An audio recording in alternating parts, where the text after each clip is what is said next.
Good morning, student. We have completed exercise 4th. Today, point number 6, articles. Articles are of two kinds. First, indefinite article, and second, definite article.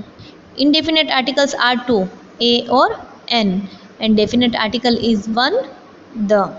Today, we will learn about the use of indefinite article a and n. A and N are called indefinite articles. The use of A and N is basically related with the sounds of pronunciation of words. A और N जो है वो indefinite articles कहे जाते हैं और इनका use basically उनके वर्ड जो होते हैं वर्ड के प्रोनाउंसिएशन पे डिपेंड करता है कि उनका प्रोनाउंसिएशन कैसा हो रहा है. First A is used before such words which begins with consonant sound, no matter whether their first letter is a vowel or a consonant. A का यूज़ हमेशा वर्ड्स के कॉन्सोनेंट साउंड के आगे ही होता है. ये बात इसका कोई मतलब नहीं हो कि उसकी स्पेलिंग वोवेल से स्टार्ट हो रही है या कॉन्सोनेंट से स्टार्ट हो रही है. जब वर्ड का प्रोनाउंसिएशन करते हैं हम तब उसका साउंड जो होता है कॉन्सोनेंट साउंड होना चाहिए. जब कॉन्सोनेंट साउंड होगा तो उसके आगे ए आर्टिकल लगेगा and an is use before such words which begins with vowel sound. An का यूज़ ऐसे वर्ड्स के आगे होता है जिनका जो साउंड स्टार्टिंग साउंड होता है वो वोवेल साउंड होता है. अगर कॉन्सोनेंट साउंड होगा तो ए लगेगा और वोवेल साउंड होगा तो एन लगेगा. Examples are here: a man, a boy, a university, a European, a pen, a dog, a useful thing, a useless pen. Here we can see man is starting with consonant, boy, university. The spelling is starting with a vowel, but the pronunciation is consonant sound. So university. So that's why we use here A. And the examples of N are an apple, an R, an MA, an egg, an air, an MBBS, an elephant, an honorable man, and MSc. So in this way we use A or N. Before consonant sound we use A, and before vowel sound we use N. A and N are weak forms of one.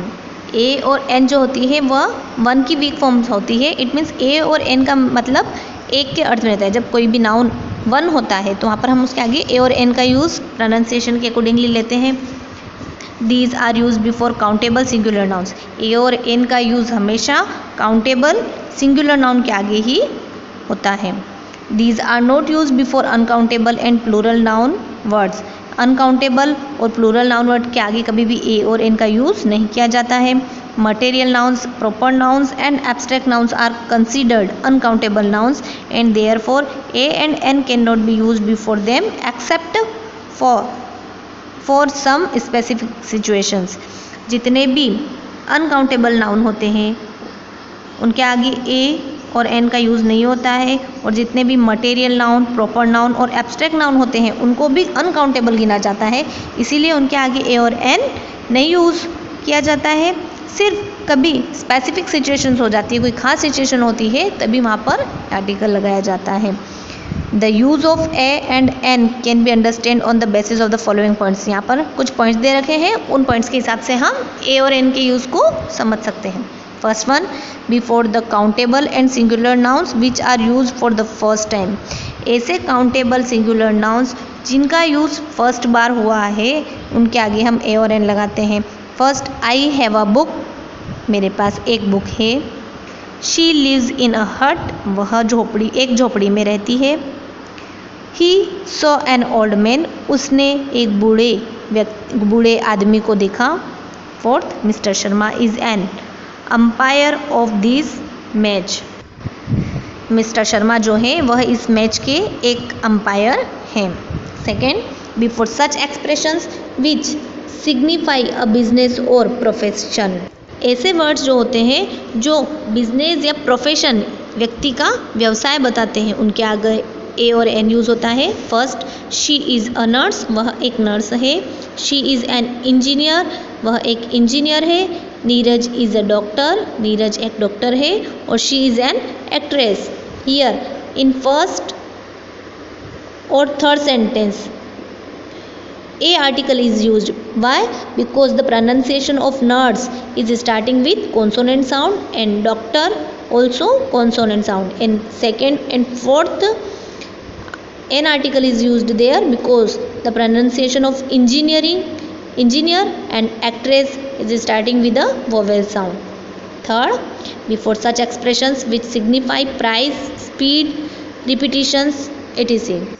ऐसे expressions जिसमें price बताई गई हो, speed बताया गया हो, repetitions means दोहराने का कार्य बताया गया हो, तो वहाँ पर भी ए और एन का यूज़ होता है। Example 2 rupees a kilo, 6 times a day, 80 rupees a dozen, 20 kilometres an are.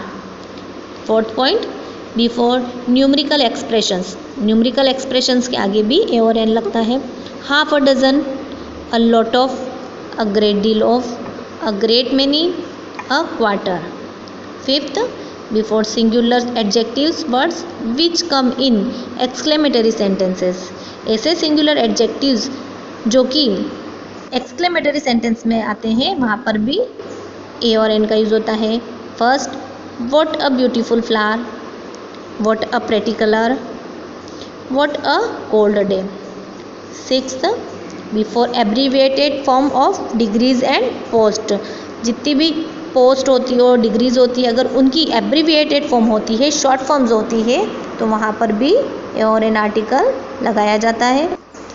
If the word begins with the vowel sound then an is use. अगर एब्रीविएटेड फॉर्म में एन आर्टिकल तब आता है जब vowel sound आता है, और if the word begins with consonant sound then a is used. और अगर वर्ड का स्टार्टिंग साउंड कॉन्सोनेंट होता है तो ए आता है। Examples an M A, here M A is a consonant word but the pronunciation is vowel, so that's why we use here an NMA, NMSC, NMCOM, NSP, NLLB, NMLA, NSDM, NLDC और ABCOM और ABCOM, a BSc, a UDS, etc. Last one, point number 7. A is used before Mr, Mrs or Miss plus surname if the speaker is not well acquainted with him or her. अगर mister, Mrs और miss के बाद में कोई भी surname हो तो उसके आगे ए लगता है। किस कंडीशन में? जब स्पीकर उनको नहीं पहचानता है। For example a mister Sharma, इसका मतलब क्या हुआ? एक मिस्टर शर्मा, कोई एक mister Sharma. A missus Mathur, a miss Gupta. Here a Mr. Sharma refers to a person to whom the speaker is not introduced. यहाँ पर अ मिस्टर शर्मा का मतलब क्या हुआ? वह मिस्टर शर्मा जिनके बारे में स्पीकर नहीं जानता है। If the speaker knows him, then he should say Mr. Sharma instead of a Mr. Sharma. अगर बोलने वाला व्यक्ति उन मिस्टर शर्मा को जानता होता तो अ मिस्टर शर्मा की जगह ओनली मिस्टर शर्मा यूज़ किया गया होता। So read this point and understand them.